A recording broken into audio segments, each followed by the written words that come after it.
Macaafa Ermiyaas raajichaa boqonnaa 23 lakkoobsa 9 lakkoobsa 11. Sababii Waaqayyoo karaa dubbii isaa isa qulqulluu waa'ee raajotaa natti dubbateef garaan koo irraafame, lafeen koo hundinuus irroome. Ani akka nama machaa'ee, akka nama daadhii wayiniin of wallaalchisee nan ta'e. Waaqayyoo raajonniif luboonni xuraaniiru, mana qulqullummaa koo keessatti iyyuu jalina hojjechuu isaanii argeera.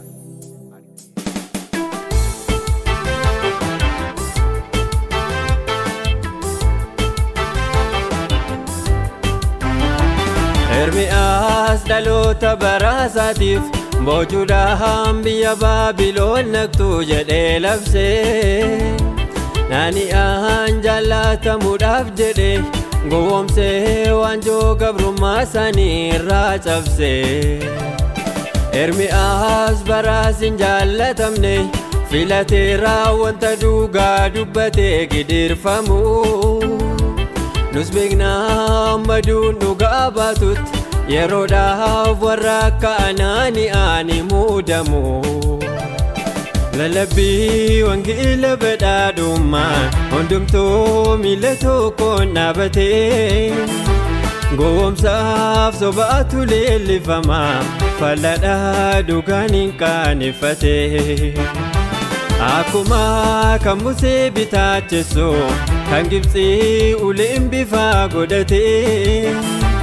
harrayyuu namni baay'een gowwoome hafuura jawwichaa dinqifatee. Balballi warra Kaaliidotaa sun raawwatee abjuu mootichaan hiiknee,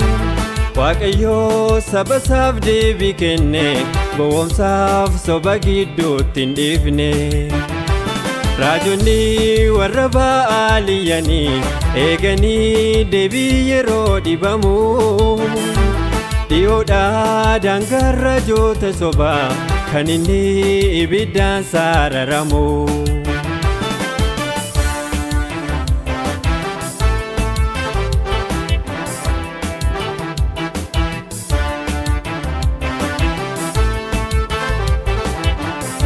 Namni hedduun jireenya dachee kanaaf shakkiidhaan rifeensa yoo tarsaasee ni qorata.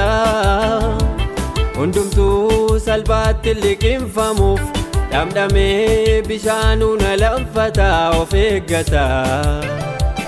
Garummoo sakatta'ee ni ilaalu dhiiseeraa jireenya du'aa boodaaf isaaf malee. Lakkisaa dhaabannee dabaafannaa gowwoomsaa raajoota baraa kanaan sangaa dhalee. Raajota bararraa waa'ee raajotarraa raajii dubbatanii waan isiniif dhaamaa sabni yoo hubattanii. Yaa raajota Ba'aal mandaraaf golee hundaa keessa kan guuttanii, iccitiif tarsiimoo dhokataa guurtanii,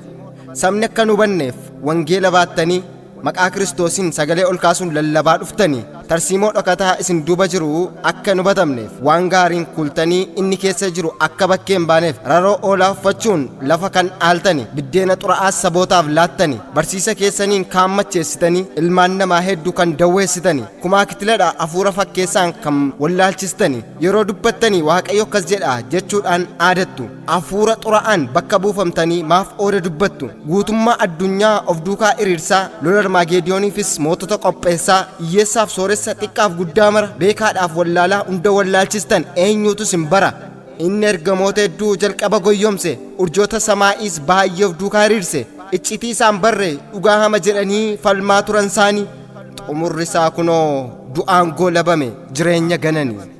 Arras sabni danuun dhugaa jedhee fiigee falmee ijibbaata, xumurri isaa garuu hubadhu obboleessaa du'atti silaata. Tooftaa danuu qaba akka itti gowwomsu, beektotaaf jagnoota in oolchu ga'umsu. Dursee nutti himame nun goyyomsitu, raroo oolaa uffattee akka of mul'istu. Kanaaf arra danuun irra keessa laalee si duukaa didicha, garuu badhee laallaan dudduuba dinqichaa kan jiru diinicha.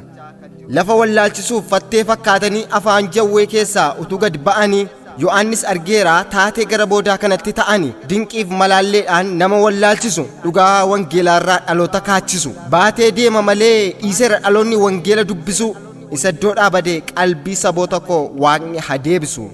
dhiyootti mul'ata bifa waaqa uffate kana beekaa laata dhaloonni hubate wanti ta'aa jiru wanti ta'uuf jiru baay'ee ulfaata nama wangeelatti cichee dhaabbatetu lubbuusaa oolfata golee lafa arfanitti warri ergamani mandaraaf golee hunda arra nu seenanii iddoo hunda qabatee afurri fatteedhaa arra iyyaa oola haxxummaaf shirasaa eenyutu hubatee dafee du'a oola hiyyeessaaf sooressa hundumaa saamtanii nama raarsitanii ofii kan nyaattani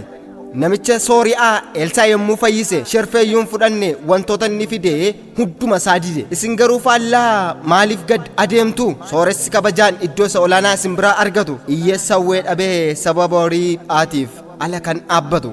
kormadhaaf of tuulmaa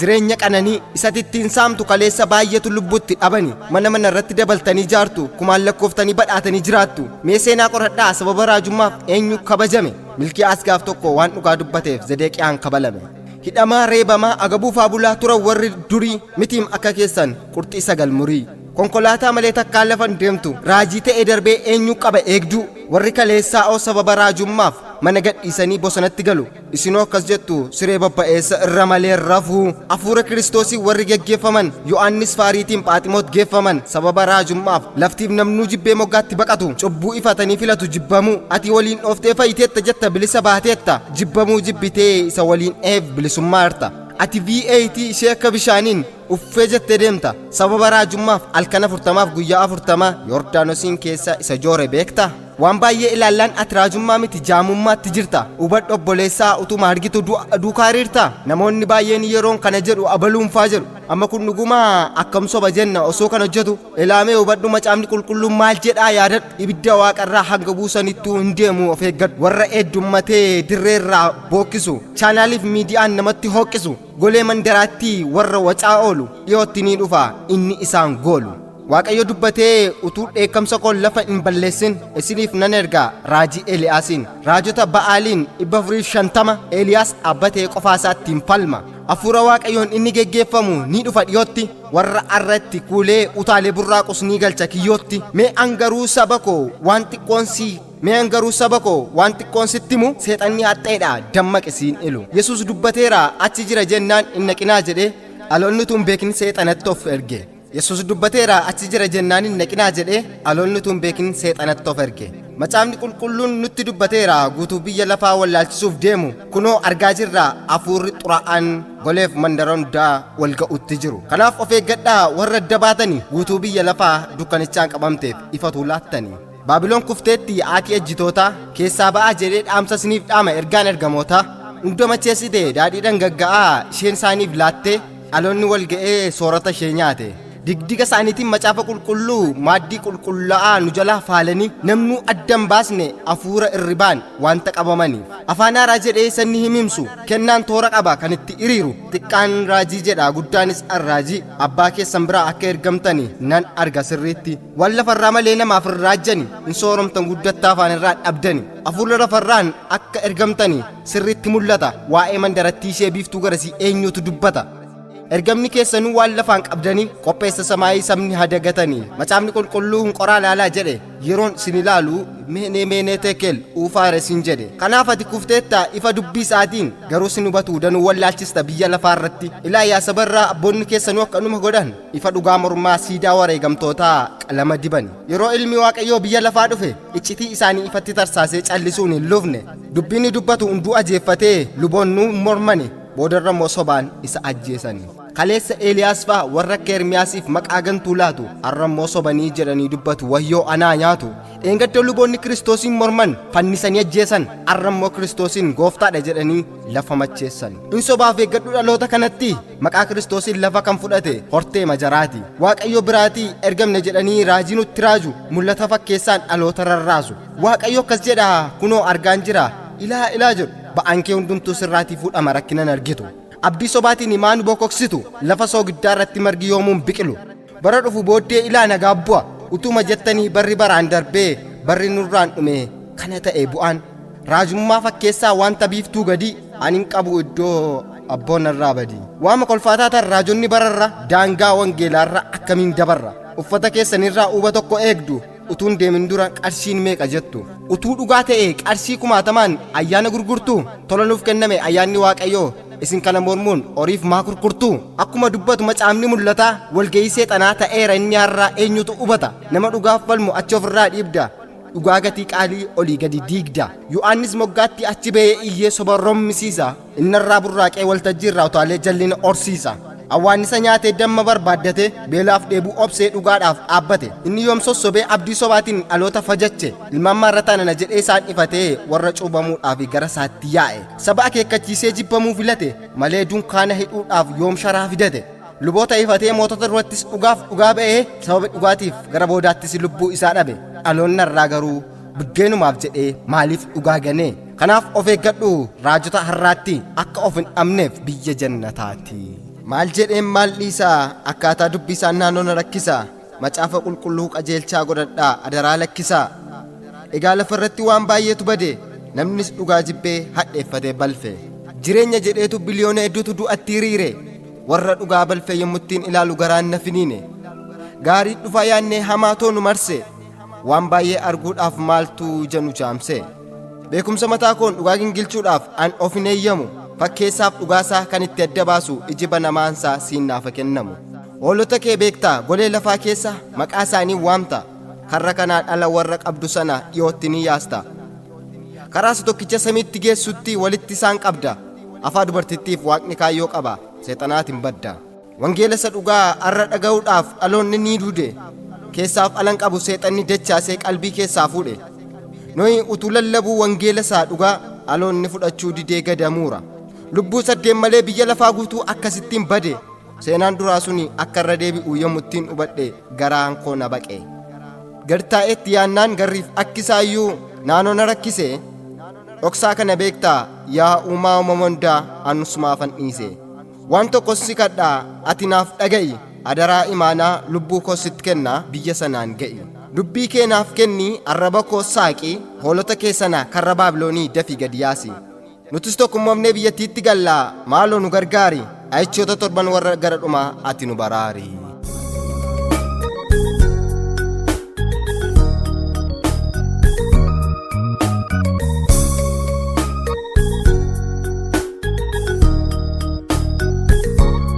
Hojiin haara'umsanni dhugaan bara bartoota inni ture seenaa cufinsaa lafaatti irra deebi'a kun durse seexannis isa kana arguun haara'umsaa sobaa qabsiisa lubbuun hindooto jechuudhaan kan waan kaase mul'isa sadanni ka'uun addunyaas ni wallaalchisu golee lafa arfanitti milikiita agarsiisu mootonniif sabni lafarraa isaan duukaa bu'aniiru raajii dhugaa fakkaachuudhaan baay'ootaas goyoomsaniiru baay'inaa maddaan baafannee fayyinaaf fooniif adeemu guyyaa firdiif hin qophoofne garuu